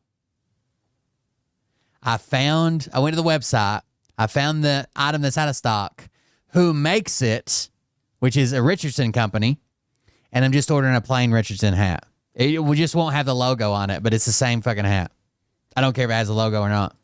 To balance out a politician telling them that it's false to avoid now you know. A defamation case. Where are we going to draw that line? If we want the information to be freely available, do we protect the we talked about that yesterday, so they won't bring an Epstein vote. Journalist, or do we protect the politician? Do we lean on the side of freedom of the press or on the side of privacy of the individual? On the side of making 100% sure that everything's true, or on the side of making pretty sure it's 100%? It went from a $30 hat because it's got the logo on it from Cletus McFarland to an $8.99 hat. No logo, just black on black. True. Well, there's a big case that lays out the answer to this question. It's called New York Times v. Sullivan. In Sullivan, the New York Times printed... This is the case that always got referenced, Times v. Sullivan, in Phil's case. We read it over and over and over again, or at least excerpts from it. Actual false information about an elected official, but they didn't mean to. They thought it was true. And the Supreme Court sided with the newspaper. And what the court said is that when the plaintiff is an actual public... Oh, God. Because of the importance of ensuring that free flow of information to voters, even an actual false statement is only defamation if the journalist didn't legitimately try to make sure it was true. You know how I know it's time to replace my hat? Yesterday, whatever day I was weed eating for like 5 hours, I got really sweaty. And for some reason, I pulled out my phone and the camera was open, like a selfie camera. And the sweat running down from my hat had like a dirty tint to it. Like it wasn't like black water, but you could tell like there's like dirt and shit trapped in my hat. I need a new hat. Damn it. And the standard the court sets is that a false statement with a public official is defamatory if it is published, and only if it is published, with actual malice. Now, actual malice. Evil intent. So they knew it was fake. Or they had a disregard for the truth, the false. They knew it was false. They had a disregard for the falsity, or they just did it to hurt Trump. Or ill will or spite in this case. Actual malice is defined by the court to mean either. Shut up, Itsuko! You can't wash it. It's never the same. Actually knowing that the information was false, or publishing it with what they call reckless disregard for it being false. Could Obama sue? Absolutely. The reason most people don't bring these cases, they're so hard to win. Actual malice is a very high standard. Actual malice is you and your newspaper editor sitting around saying, we know this is bullshit. And we know it, we don't doubt it, we know what's going on, it's all bullshit, and we're just doing this to fuck that person. Fuck them. I don't like them, so we're going to print this anyways. Even Trump and his cabinet, if they said something about Obama, they could just claim they were stupid. They honestly believe that. Trump has tried this early on in some of his election denial shit. Was like, I really thought the election was stolen. I thought that link someone sent me on Twitter of the AI video or whatever was real. But then they basically rolled that out because he had so many people, advisors around him saying, no, you lost. So then he went for the immunity clause. But still, he could just claim he was dumb and he really thinks that Obama committed treason. And that doesn't hit actual malice. And over the next few cases, they're going to further break these standards down and explain them a little better. So knowing means... That's right, Clayton. You can't wash a fucking hat. You can't wash a hat. You all are dumb. I've been a hat wearer my whole fucking life. Don't try to tell me about hats. Even this hat right now on is got a bad wrinkle in the back of it, like where the logo is, because I got rained on too hard. And you want me to wash the motherfucker? You can't do it. Go wash your fucking hat. Leave my hat alone. That the speaker, the journalist, must have, in fact, entertained serious doubts about the truth of the publication. That comes from a case called St. Amant v. Thompson. So to meet the knowing standard, we can't just imply that they probably thought it was false. We have to know it for a fact somehow, through some sort of evidence, like maybe an email or something. Reckless disregard, on the other hand, means that the speaker had a high degree of actual awareness of the probable falsity and published the information anyway. So that is 3 standards in one. What I did for a long time with this, it's not like it's never been tried to clean it. What I did for a long time with it was like try to like I don't even know what you call it. Like give it almost like a semi-wet bath, like just a damp paper towel and even like a toothbrush and shit and clean out some of the dirt and dust and shit around it. But you can't soak it in water. You can't do it. So first, it has to be a high degree of actual awareness. So not just any degree, but a high degree. Then it has to be actual awareness, not just a hunch, but they have to be actually aware that it is probably false. Probably meaning more than 50% likely. Well, that's kind of 3 high standards embedded into each other in order to reach the level of reckless disregard. Also, the burden of proof here is on the plaintiff, on the petitioner. So in this case, on Donald Trump. That means it's up to Donald Trump to prove that the Wall Street Journal published this information either knowing or with reckless disregard that it was false. But there's one more kind of interesting issue here, because where do we draw the line on a public official? Now, Donald Trump, in his complaint against the Wall Street Journal, says the following. Plaintiff Donald J. Trump is a private citizen of the United States, a resident of the state of Florida, and is the 45th and 47th president of the United States of America. So, does that mean he gets the protection level of a farmer in Kansas? Now, he allegedly wrote this letter before he was president. So does that matter? Well, the court had trouble wrestling with this for years. They kept trying to come up with a perfect definition of a public official, at one point describing it as trying to nail a jellyfish to a wall. But finally, about 10 years after Sullivan, in Gertz v. Robert Welch in 1974, the court decides, screw it, they throw the entire public official thing out the window and replace it with the phrase public figure. Basically, if you enter the public kitchen, you got to deal with the heat. And since the Gertz case, the actual malice standard has now been applied to any public figure. So, what exactly is a public figure? Well, court says it is... Trump's definitely a public figure, obviously. Anyone who has 2 things. 1, access to the media. So anyone who willingly interacts with the media. I'm going to lose my shit over the hat washing. You can't wash a hat, okay? You can't do it. You can give it like a dry bath. You can use a little bit of steam. You can use a damp paper towel to basically like wipe it off. You can't wash a hat. The stiff part of it. The stiff part of it fucking falls apart. It's gone. It gets a wrinkle in it. It's done. It won't dry right. I've tried putting it on fucking head molds. I tried putting it on that fucking the fake head I got back here that's like a beautician's head. I tried putting it on a styrofoam head. I've tried stretching it against different round objects. You can't fucking wash a hat. You can't wash a hat. You guys can wash a hat. You just fuck it up. And then it's a fucked up hat. So you're not washing a hat, you're destroying a hat. Thank you. Fucking losers. Anyways, this video has resurfaced recently. Probably because of what else is going on in the news. Drying it on your head doesn't work. I don't know why we're still suggesting shit. When I got rained on, it dried on my head, and it still has this fucking crease in the front panels.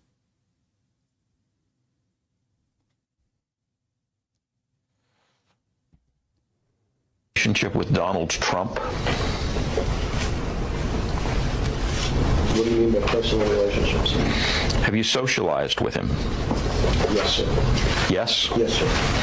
Have you ever socialized with Donald Trump in the Maybe your husband loves a fucked up hat. I don't. Presence of... I can't make your husband enjoy fucking hats the way I do. Keep fucking up his hats. Keep giving it back to him. Yes, sir. Yes? Yes, sir.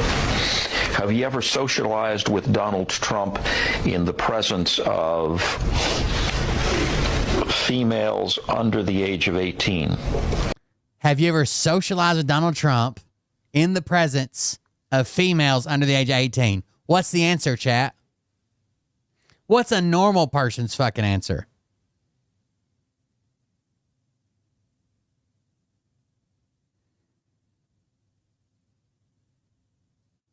Nope. Hell no. Never. Nope. Never. Never associated with Donald Trump in the presence of anybody that's not a family member of mine under the age of 18. Hell no. Trump in the presence of females under the age of 18.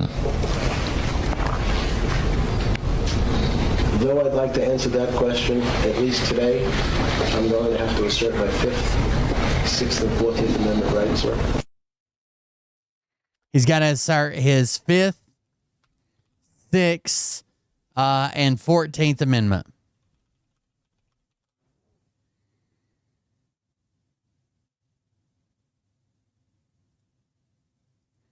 Why can't you just say no?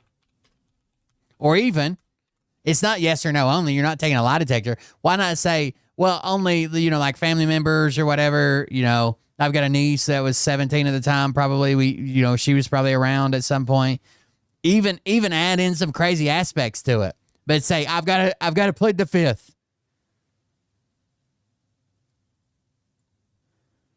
Pleading the 5th. The 6th is all the guarantees about criminal prosecution, and the 14th includes equal protection under the law. But that's just something his lawyer told him to say. Right? Plead the 5th. That's wild. It's wild.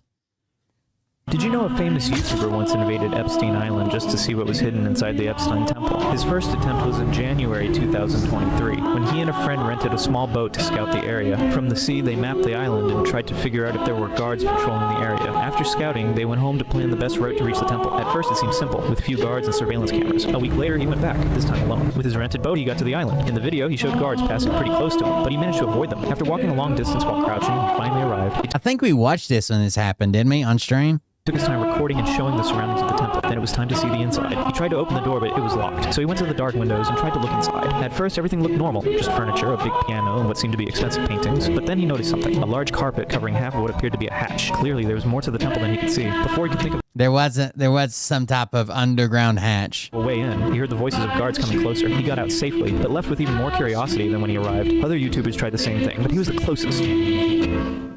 I'm surprised somebody didn't come in, and I guess everything's still there. I know we watched the FBI, like the news coverage. There's like drones. People were throwing up drones, like recording them. But I'm pretty sure we watched a YouTuber that went to Epstein Island. I'm surprised somebody hasn't come in and bulldozed the whole thing. Right? Because he's dead. The investigation's over. They can only preserve evidence for so long. One of his friends or acquaintances or somebody with an interest hasn't come fucking bulldoze the shit.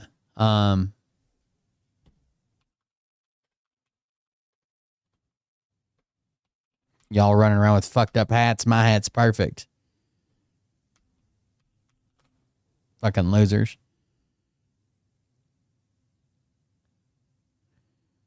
Was it Tyler Alvaria? I didn't think it was him. I remember watching it, but I didn't think it was him. This one's Bracos. I guess a bunch of people have done it now.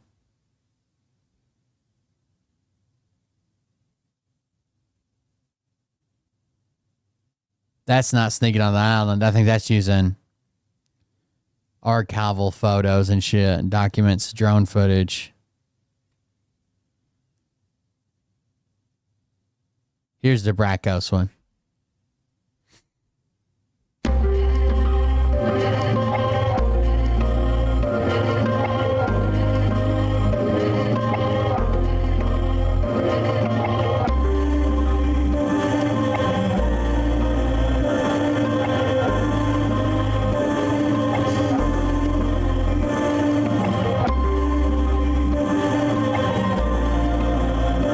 I'll teach you how to take care of it, bug dude.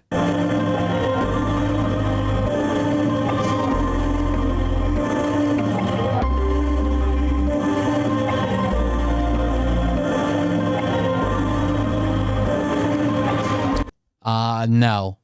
The guy who purchased Little St. James is he's the guy from Black Diamond Capital. What's his name? Dekoff? That's the guy who purchased Little St. James. And half of the sale price, or a quarter of the sale price, or something like that, went to the U.S. Virgin Islands government to set up a fund for the victims of Epstein Island.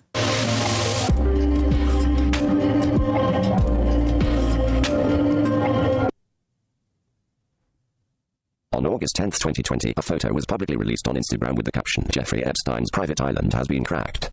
The photo pictured an unknown individual standing in front of what looked to be the infamous temple located on deceased billionaire Jeffrey Epstein's Little St. James Island. Over the course of the next few days, the photo reached over 25,000 people as it circled many urban exploration pages. A lot of questions were asked about this photo's legitimacy. Those who saw it wanted to know who it was, how they got there, and especially what they saw. The identity of that person was later revealed by their video that was released on the personal. Only one person can do this one time.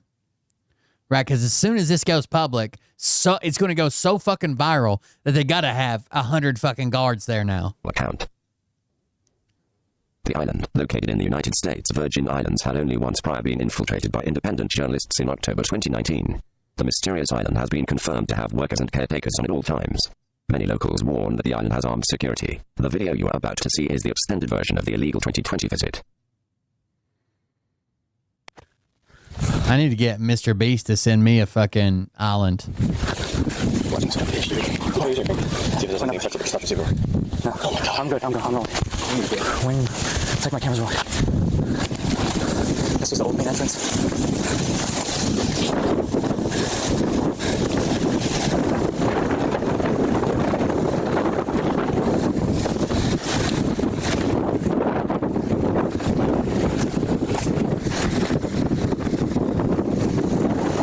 Epstein's Island.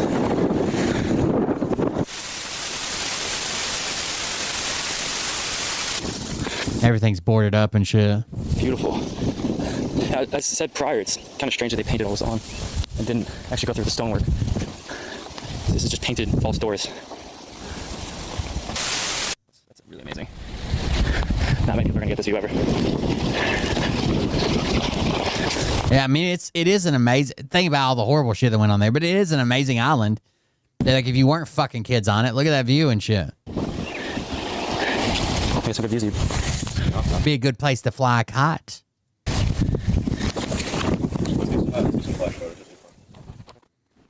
Wow.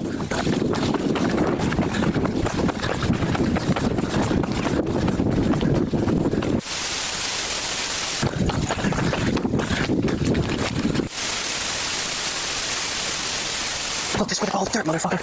What the fuck? Road check. I don't want to get over there. Bro, I'm so sorry. I'm sorry. Alright, let's get there. It's nothing caught at all. Bro, this house is over here. Alright, wait.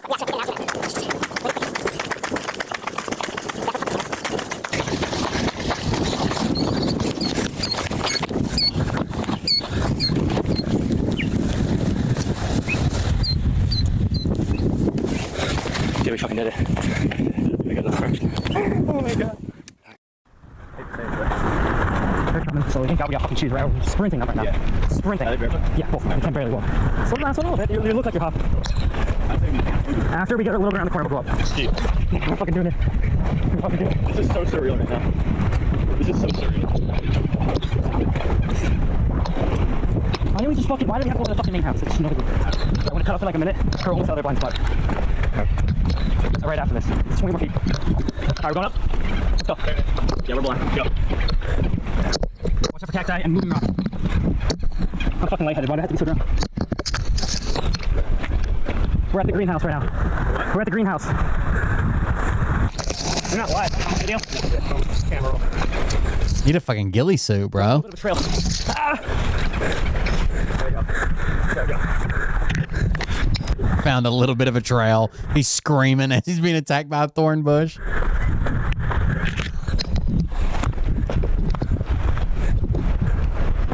We're here. We're here. We're here. Tunnels. Come on, come on, come on. Good, my time to be back.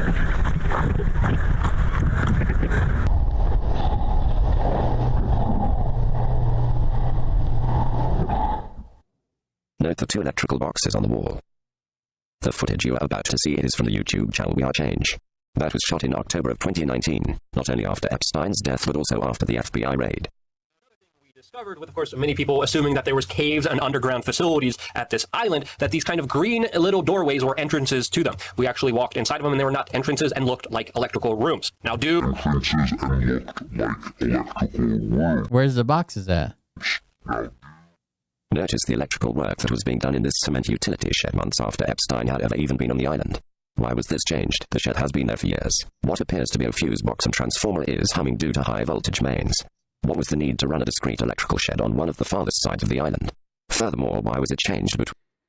Yeah, this is weird. If there were underground, this is like control and ventilation and shit, maybe. I don't know. This is weird that this would be here on the side of the island where there aren't hardly any buildings. As far as fucking sprinklers? What is this? Between 2019 and 2020. tunnels exist on Jeffrey Epstein's island? Well, that's something that we were not able to verify ourselves, but is not out of the realm of possibility, especially with the hardware and construction materials that are on that island by themselves. Going to the obelisk, but I don't want to come around this curve. You can see. Take a breather. Be around here. No tunnels. It's not so really good to cover. It's buzzing too. That transformer's running. I have the power. Bro, we're like 200 feet away from it. See, my thorns are fucking... Down, going back. There's cacti. We gotta come back this way. Come on, John, let's go. We don't have much time. Let's go.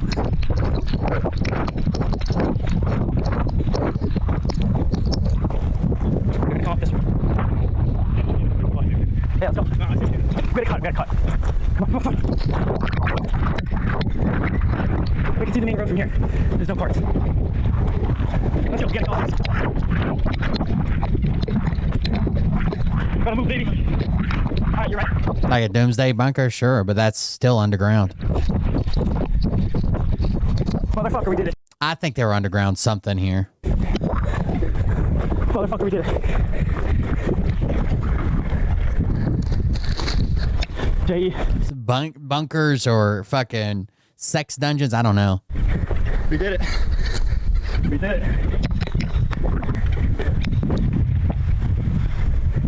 We gotta go.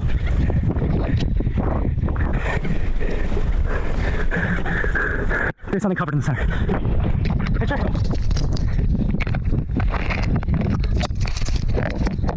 Stop, let's go. Good time or what? What's this video? Get the fuck out of here. Wait, what was that? I accidentally clicked on the screen at the same time, but what was that? A Ross dungeon? What is this? It looks like it might be a planter box. I see boards reinforced in the corners. It's pretty thin. It doesn't look like concrete. Like an above ground planter or something.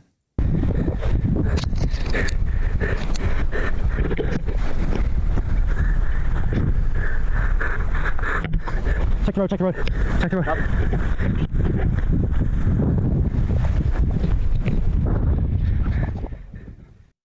One may associate these actions as being foolish. Although it may seem at first unorganized, there was a calculated risk before setting out on this project. I might have said it was foolish back then, like stupid, but now that they've basically hidden everything, dude, there is a person from Congress saying, hey, there's 4,000 some transactions into this account. Over $1 billion fucking dollars changed hands in one of his bank accounts. There's where you start your investigation. Go ask these people what these fucking wire transfers were for. Enough of the controllable factors and variables could be accounted for before taking action in the time we had. This may not be an acceptable response for some of you as to why we must keep some of the information and recordings to ourselves. But due to the fact that our identities are now embedded with these events, it makes it difficult to risk our freedoms in pursuance of public knowledge. There are greater powers at hand here. Those who seek the truth will find it. This may, in fact... It is a weird-ass building, and the fact that one side of the doors are, like, boarded up, and the other side just had doors painted on it. Like, why would there only be one set of doors, and the other set of doors painted on? I mean, I guess they look good from afar. Like, I've seen them, you know, they put up fake... cell phone towers look like trees, kind of blend in, even though they're much taller and shit, I know. Or like paint something that make it look like a rock or paint it look like that so it looks good from afar. But why painted doors? Why? He's so fucking rich. Why not just put indoors? Likely one of the most publicized limited hangouts of the 21st century. I hope with time all of this corruption will be revealed, as it runs deep. Unfortunately, at this time, public deception will continue to be the sub-narrative. The media will continue to distract. Let's see what Tyler Oliveira did there. I don't like his content, but let's see. He shows himself in a tunnel already. Running towards the satanic temple of the evil billionaire Jeffrey Epstein on his private island swarming with security. Oh my God, kill me there! What are you hiding up there? Made it to the U.S. Virgin Islands. Epstein, where are you? So the first part of the scheme was to get our hands on 2 jet skis while being goofy tourist vloggers asking if there are any nearby islands we should take a look at while we tour the ocean. Should we go through Little James or those no? What happened? Oh, it's probably not. My government? No, what would happen? Nothing will ever do that. I don't know, but you don't find out. Easy, we're good. No. Okay, all right. Yeah, magic. We're out there. We go straight there and then right. On the jet ski, we have this for like 5 hours. We need to do this quick before we get detected by authorities and our jet ski guys because they are super sussed out by me. We're headed to Epstein's Island. What can go wrong? And after 15 minutes of driving this jet ski like Tom Cruise, I had made it to Epstein Island, Little James. You made it. You can see the temple. The next time we go somewhere, I want to rent a jet ski and take Mariah out on it. I think that'd be fun. I don't know who's there, what security measures they're taking. There's probably government watching, and there might be personal security on the island. As I got closer to the island, it was clear I wasn't alone. Okay, we have made it to the island. Look at that sign. Private property, no trespassing. And there is Epstein Island, Little James. It would be weird owning it now. If you're not going to destroy all the buildings and rebuild something different, like owning it now, you know you're going to get people showing up all the fucking time. There's a boat on the island right now. The question is, who could it be? I wish a vlogger would have bought it. I know that sounds stupid, but somebody to make content. You imagine how much content they could fucking make on the island? Why? There's literally someone right there on the... You might be able to pay for that motherfucker in content. Okay, we have more people. Look, there's a whole operation out here. Look at this. A golf cart. People that work here. We have a dog. Who is this man? Okay, we have another person, bigger woman, and her dog. Probably security or maintenance, but hired by who? A new owner? The government? I'm not sure. It turns out Epstein's Island is for sale by Epstein's estate for over $125 million. Why is there still so much security on the island if he's dead? And what are the owners of Epstein's Island still hiding? Are they headed my direction? This is a little bit eerie. A giant woman. And now they are leaving. We're gonna have to be somewhere else. We're gonna have to do this quick. We need to get in and out, or we're gonna get shot, I'm convinced. I'm just gonna whip out the drone, see how many people are on the island itself. I've already seen 4 people. Launch the drone. Go, my child. Find the truth. Inspect the area. Now, while at first it seems like a normal island a billionaire might abandon, once the drone flies in a little closer, you begin to notice these carts driving across the island. But who are they and what are they protecting? And then, once the drone started getting closer to the temple, this weird white building on the highest point of the island where people believe it was used for evil satanic rituals, our drone began to experience unexplainable signal interference. Yeah, he had like a touristy submarine thing, and I guess he took Stephen Hawking on it. Our signal interference. We lost it, so we've lost the drone. They've interfered with the drone. We don't have control. Now, it's important to note that in the last known footage of this temple, the temple was painted in this blue gold. I think Stephen Hawking's probably the only person we can rule out that visited the island and didn't fuck a kid. Pattern, and there's a giant sundial adjacent to it. This now means that the sundial was recently removed and the temple was completely repainted white. So the question is, what are they covering up? And then I saw this. The guy building right there. Look, literally right there. Look, look, look. Yep, there's another golf cart coming this way. Oh, it's going to get the drone. Okay, don't get caught, Pasha. There he is. There he is. Who is this man? Who is this man right here? We're going to storm the beach like Normandy right now, get on the island, and hopefully not get shot or apprehended. After barely pulling the drone back in, after losing signal, and confirming this place was swarming with what we believe to be armed security, it was time to storm the beach like Normandy. There's the temple! And that was exactly where I was headed. Mysterious stairway, almost like it's inviting us to enter. Okay, we have another no trespassing sign right there. No trespassing sign right there. And after a full peripheral scope of the island, it was now time to infiltrate. Hi, no, pray for me. I'm on the island. The temple's behind me. I'll straight for the temple. There's the just right there. Let's see what I'm saying.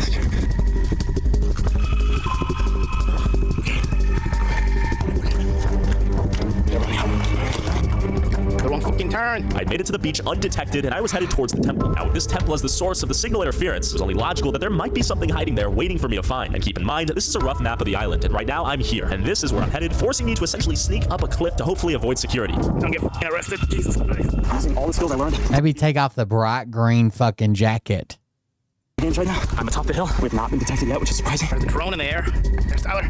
I'm surprised, Nephi didn't tell fucking Tim Ballet to buy it. Basic strategy here is to find something to hide behind, regain my breath, and then run as fast as I can, slowly making progress to the temple and avoiding security along the way. Okay, my cardio is tasked. Looks like it's built for go-karts. Let's keep going. We're going for it. We've been detected. We've gone to the side. I've not been detected yet. I see this. It's like an unfinished home. There's that right there. I didn't put that in. That blends in pretty well. Son, to the temple. Let's keep this in public. Slowly but surely. Okay, we're going. I hate how much he hypes up all his videos. It's just fucking crazy. Let's see if I can get it. Okay, let's do this. Once I go up there, I food. I don't want to get shot. It's probably loud. And with my massive calves, I scaled up the side of a literal mountain to Epstein's temple. Still, I don't think they're going to shoot anybody, right? They'll probably hassle you. They'll probably call the cops. You pass the. They're not going to shoot somebody for being on the island. somehow undetected. I don't even think he's sweating. I think they'd buy security cameras or something. With only the open road standing between me and the temple, it was time to go for it. We made it to the temple. We made it to the temple. Undetected thus far. This is the temple where crazy stuff went down. Look at this place. Blocked off by steel. Blocked off by wood. Pasha, over there. Come on, Tyler. God, if you're alive, protect me. Came through there. Weaved my way all the way up. There. Look at this. There's a giant cliff here, by the way. Giant cliff, and then everything's boarded off. The entire place looks to be repainted. It used to be blue and yellow. A ladder right here, almost as if they just repainted the place. It is literally pure white now. Someone take a dump right there. This is the place where evil things went down. In this temple right here, there used to be a giant sun compass that was removed, apparently. There's a bonfire right I don't even know if we know that's the place where evil things went down. here. Maybe where they burn people alive or not. Gotten up here successfully, undetected. There's like a speaker right there. But beyond that, seems to be low-level security right now. That isn't like a speaker. It looks like something for his internet service. There's a sailboat coming in. Right An access point or something. See, right now it's a race against time. Hopefully I don't get to jail. Horrid things went down here. Look at all these benches. Very out of place benches, right? They have benches right here, bench right there. Bench. Out of place? Are they not there for the view? You're on the side of a cliff at the ocean. Right there, bench right there. Look at that, this makes no sense. I'm gonna go back down, see if we can examine the estate. And this time I might have to go blitzkrieg. Now I just need to run. My pants are nearly falling off. Looks like an unfinished construction path. Dude, imagine how much information you can just get from going there and analyzing everybody that's connected to his Wi-Fi. Let's see what's inside. I don't know where all the security went, but yet to remain detected. I might be on their lunch break, boozing out right now. I just can't breathe. Behind this rock. Behind this giant. Oh my god. I don't like that rock. There appears to be. Oh my god. I know who this is.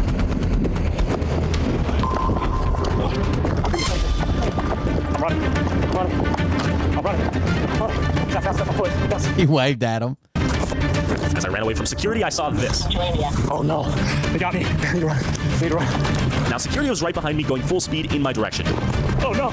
They just arrested an Australian YouTuber. He just got out of, he had to plead guilty to 2 trespass. So he was this YouTuber who used to sneak into buildings and events and on a cruise. He snuck on a cruise one time. So that was the trespassing charges. But the big charges he had was that he found a scammer guy. And he used to go out and scam scammers or like expose scammers kind of deal. And at one point, he had this Mandalorian piggy bank, and he put an air tag in it, and to find out where the scammer went. They only got him for like 5 minutes to see if he's meeting somebody else to do a sale or some shit, and they put an air tag in it, and I guess he's in Australia or New Zealand maybe, but they got him for harassment and stalking and shit from this scammer. And YouTube took down a bunch of his videos and shit. It was crazy, but he was facing like 3 to 5 years per charge, 2 harassment charges, and then they were basically like felonies, but in Australia. And then the 2 like misdemeanor charges were for the trespassing. He was able to plead guilty to the 2 misdemeanor charges and get out of jail time and get out of the harassment, stalking, and all that shit. Can't exactly understand what they're saying, but they're screaming at me the whole time. Oh, I'm good. We're good. We're good. I'm out of here. I would say at this point, they're probably more concerned with people running away from them and getting breaking a leg or some shit, splitting their head open, like in pursuit.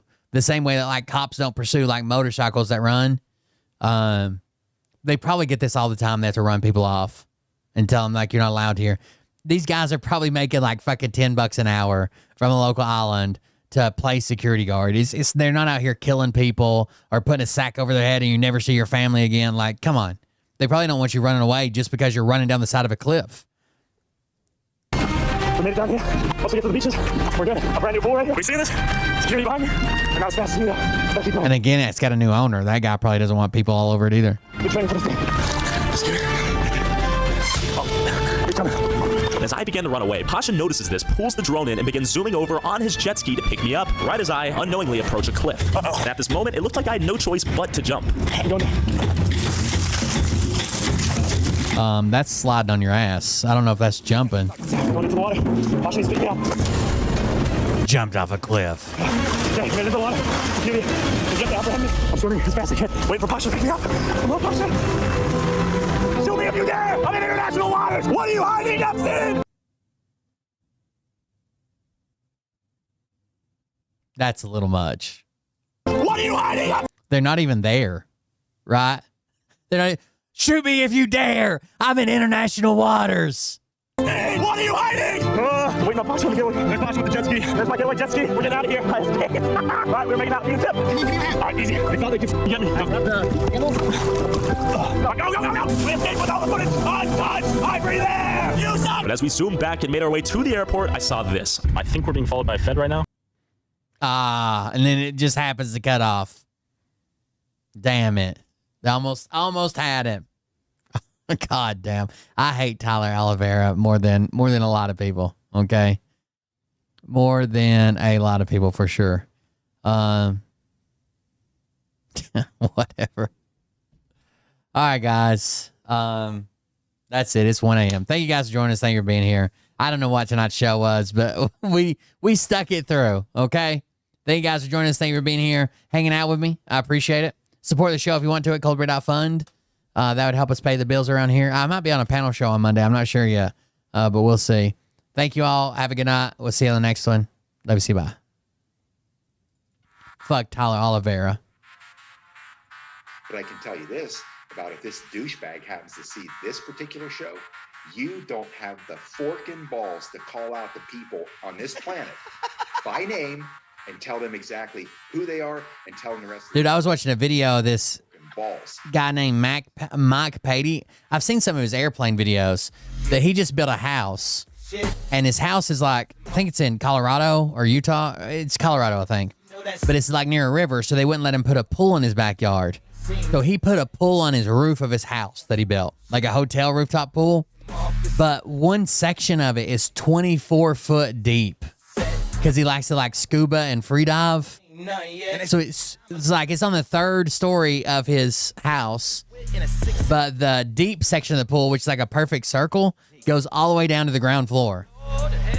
Like it's insane looking. Fucking profits who profit off of gossip. Worshipping drums, cocking, begging for a throat deposit. Swinging fucking meat hammers like four in a thong. He's strapped to the shaft, eating his chest like he's King Kong. Starving for attention, I'ma make your gut burst. I'll be your huckleberry, I can quench that thirst. Baby eating lizard people, alien sex. What's next? Trump in a dress, fucking Flynn on his desk. A retard in a vest, climbing up 5G towers. Cause you told him if he did, he'd get fucking superpowers. Here we go, I think I started some shit. Piss him off, it's about to get lit. You can't wash a hat. You know that stage is set. You better buckle up, cause you ain't seen none yet. Here we go, I think I started some shit. Piss him off, it's about to get lit. Get the place in the bets, you know that stage is set. You better buckle up, cause you ain't seen none yet. I used to find clues too when I was high on shrooms. I found myself a tunnel that led to Jason Q's bedroom. Open his closet, I found some of his meat rockets. I strapped them to my shoes and then I flew through the roof. I found myself in orbit strapped to an F-16. High on amphetamine, with Trump in between. Put on a light coat of baby oil and saluted the troops. He tapped me on the shoulder and said, Good night, I hate you. Wait. Stop. What? I'll get my files.